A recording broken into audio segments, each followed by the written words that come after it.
అందరికీ నమస్కారం.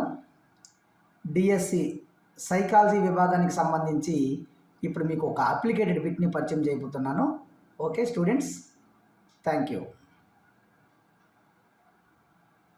మహాభారత పాఠం విన్న ఒక 5వ తరగతి విద్యార్థి కౌరవులు పాండవులు దాయాదులని తెలుసుకున్నాడు. ఇందులో గిల్ఫర్డ్ ప్రజ్ఞా స్వరూప సిద్ధాంతం ప్రకారము ఇమిడియున్న విశేషాంశం అనే ఒక ప్రశ్న ఒక సంవత్సరం అడగడం జరిగిందండి. ఓకే, ప్రశ్న ఇంకొకసారి చదువుతున్నాను, జాగ్రత్తగా వినండి. Okay right. మహాభారత పాఠం విన్న ఒక 5వ తరగతి విద్యార్థి కౌరవులు పాండవులు దాయాదులని తెలుసుకున్నాడు. ఇందులో ఇమిడి ఉన్నటువంటి విశేషాంశము గిల్ఫర్డ్ ప్రజ్ఞా స్వరూప సిద్ధాంతం ప్రకారము ఇందులో ఇమిడి ఉన్న విశేషాంశము. ఓకే, దీని ఆన్సర్ని ఒకసారి డిస్కస్ చేసే ముందు గిల్ఫర్డ్ ప్రజ్ఞా స్వరూప సిద్ధాంతం ఏం చెప్తుంది అనేది ఒకసారి మనము క్షుణ్ణంగా పరిశీలిద్దాం. రైట్, మనసులో 3 విశేషాంశాలు ఉంటాయని చెప్పేసి గిల్ఫర్డ్ ప్రజ్ఞా స్వరూప సిద్ధాంతాన్ని వివరించడం జరిగింది. ఆ 3 విశేషాంశాలు కూడా విషయాలు, ప్రచాలకాలు, ఉత్పన్నాలని మనము తెలుసుకున్నాం. విషయాలనేవి వ్యక్తి వేటి గురించి ఆలోచిస్తాడు అనేవి చెప్తుంది. అలాగే ప్రచాలకాలు అనేవి ఆ వ్యక్తి ఎలా ఆలోచిస్తాడనేది చెప్తుంది. ఆ ఆలోచనల ఫలితాన్ని ఉత్పన్నాలు సూచిస్తాయి. ఏమండి? రైట్, విషయాలు, ప్రచాలకాలు, ఉత్పన్నాలు వేటి గురించి ఆలోచిస్తాడు? చిహ్నాల, చిత్రాల, ధ్వనుల, మాటల, ప్రవర్తన, ఈ 5 కారకాలనే ఉంటాయి. 3 విశేషాంశాలు.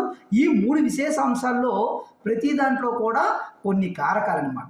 మొదటి దాంట్లో యాక్చువల్గా ఫస్ట్ అయితే మనకి ఈ ప్రజ్ఞాస్వరూప సిద్ధాంతము 120 కారకాల సముదాయంగా మన గిల్ఫర్డ్ వివరించడం జరిగింది.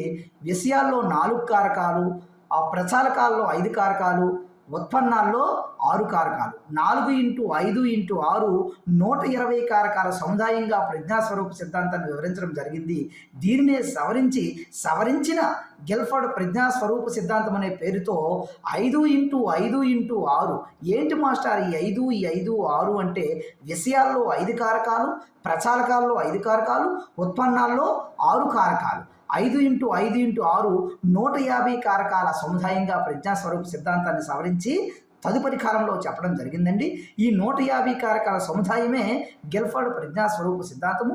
ఈ 150 కారకాల్లో ఫస్ట్ విషయాల్లో వేటి గురించి ఆలోచిస్తాడనేది విషయాల్లో, ఎలా ఆలోచిస్తాడనేది ప్రచాలకాల్లో, ఈ ఆలోచనల ఫలితం ఏమిటనేది మనకి ఉత్పన్నాల్లో చెప్పడం జరుగుతుంది. వేటి గురించి? చిహ్నాల, చిత్రాల, ధ్వనుల, మాటల, ప్రవర్తన కోసమా ఈ 5 అంశాలు, ఈ 5 కారకాల కూడాను విషయాల్లో ఉండేటటువంటి కారకాలు. రైట్, ప్రచాలకాలకు వచ్చేటప్పటికి ఇంకొక 5 కారకాలు అందులో ఉంటాయి. ప్రచాలకాలు ఏం చెప్తున్నాయని మనం చెప్పుకున్నాం.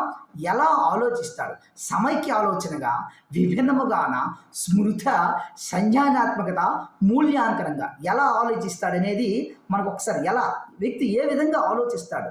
సమైక్యంగా ఆలోచిస్తాడా? విభిన్నంగా ఆలోచిస్తాడా? స్మృతిపరంగా ఆలోచిస్తాడా? మూల్యాంకనం పరంగా ఆలోచిస్తాడా? సంజ్ఞానాత్మకత పరంగా ఆలోచిస్తాడా అనే ఈ 5 కారకాలు కూడా మనకి ప్రచాలకాల్లో చేర్చడం జరిగింది. ఈ ఆలోచనల ఫలితము అంటే ఈ వ్యక్తి ఈ విధంగా ఆలోచించడం వల్ల దాంతో వచ్చే ఫలితం ఏమిటి? ఏమండి? ఆ ఫలితం గురించి చెప్పేది మనకి ఉత్పన్నాలు అన్నమాట.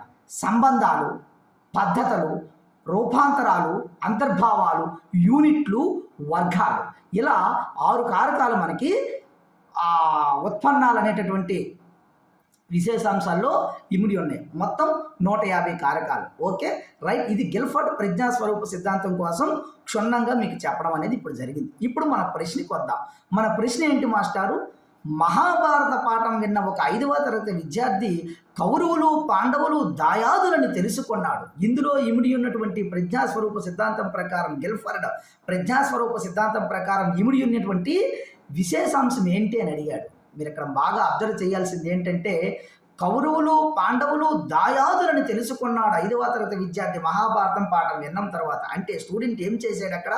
కౌరవులు పాండవులు దాయాదులు శత్రువులని తెలుసుకున్నాడు. అంటే వాళ్ళ మధ్య రిలేషన్ గుర్తించగలిగాడు ఆ స్టూడెంట్. మహాభారత పాఠం విన్న తర్వాత ఆ దాయాదులు అనే అంశాన్ని, అంటే వాళ్ళ మధ్య కౌరవులు పాండవులు శత్రువులను తెలుసుకున్నాడు ఆ పాఠం మీద. అంటే సంబంధాన్ని గుర్తించగలిగాడంటే మనం ఇక్కడ టిక్ పెట్టవలసినటువంటి కరెక్ట్ ఆప్షన్ ఏంటి మాస్టారు?